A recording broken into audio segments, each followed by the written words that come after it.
Hello my darlings, welcome back to another episode of A Chronicle Life, where I will be sharing with you my tips and tricks for keeping up with my plant babies.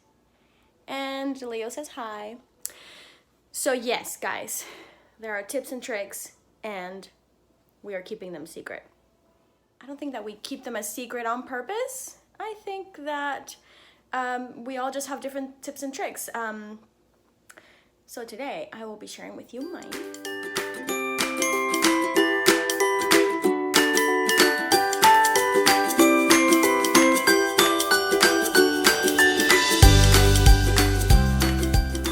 He is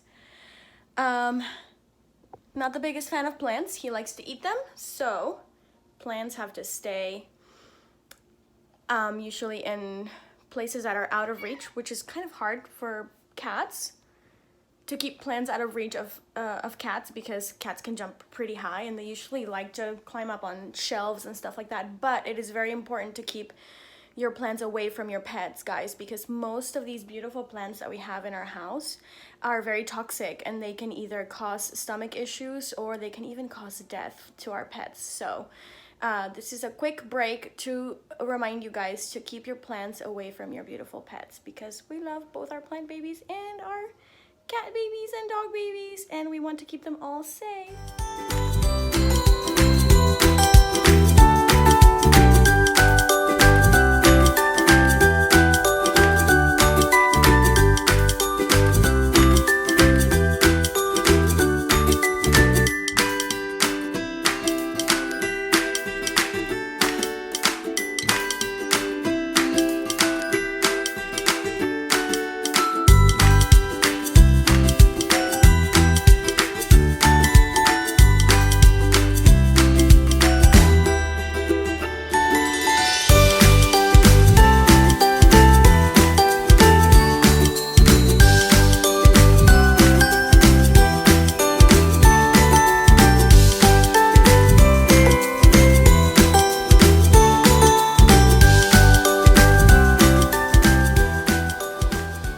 Alright my darling, so that's my plant collection.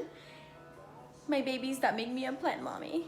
And now I will show you guys sort of my trick or my technique for watering these guys when I haven't been keeping track of the schedule. What I usually do is I go in here in the soil and I stick my finger in there as far as it'll go. And then I check my finger when it comes out. There's no soil on my finger, which means, or my finger is not wet from poking the soil, which means the soil is completely dry all the way down in there where the roots are. And that means that this baby, Mr. Fiddle, could use some water. So this guy's getting watered today. Now let's look at some other of these. Some of these guys don't need water that often. This guy, I believe this is a philodendron. He needs water at least every 7 days. And he also needs moisture, or with the humidifier. And this guy will be really happy. So I'm gonna go ahead and do the finger test on here as well. Okay, so this guy, as you can see the difference from when I poked the fiddle, this guy is still kind of humid in there. And so he's happy. He doesn't need any water just yet. Now this lady here, Mrs. Snake plant, or mother-in-law's tongue, which is not such a great term for it. This girl only needs water once a month, or once every 34 days ish. And I already watered her about 2 weeks ago, so I can assure you her soil is still pretty damp. If I put my finger in there, she's pretty happy still. Let me grab some of this soil and show you guys. See, her soil is still very much moist. So she's happy.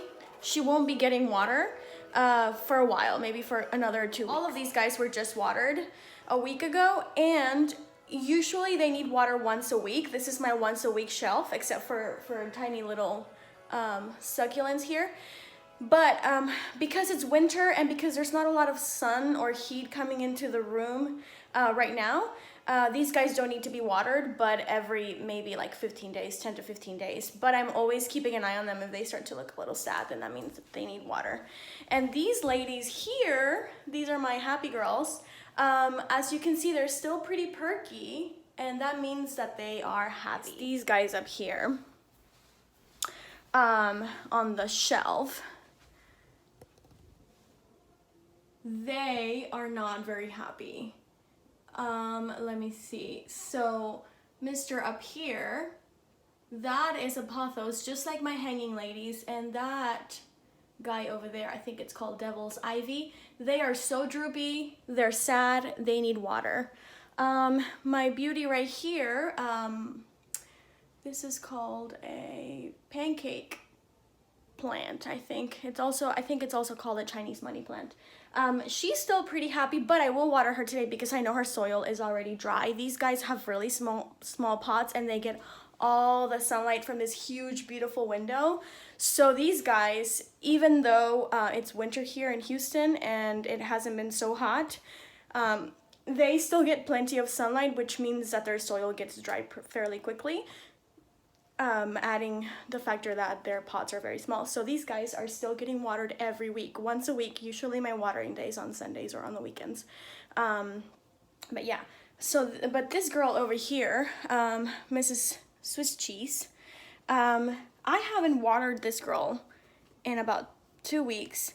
I'm poking her now, and her soil is dry. So I'm gonna bring her with me. She's getting watered today. Even though she's right next to the window and she's getting plenty of sun, she still doesn't need water that often. My darlings, there you have it. Those are my tips and tricks for watering your plants in the winter and just in general, I guess. I think the poking technique works all throughout the year, but mostly for the winter. Make sure you're checking the humidity in the soil of your plants before you water them so that you don't drown them.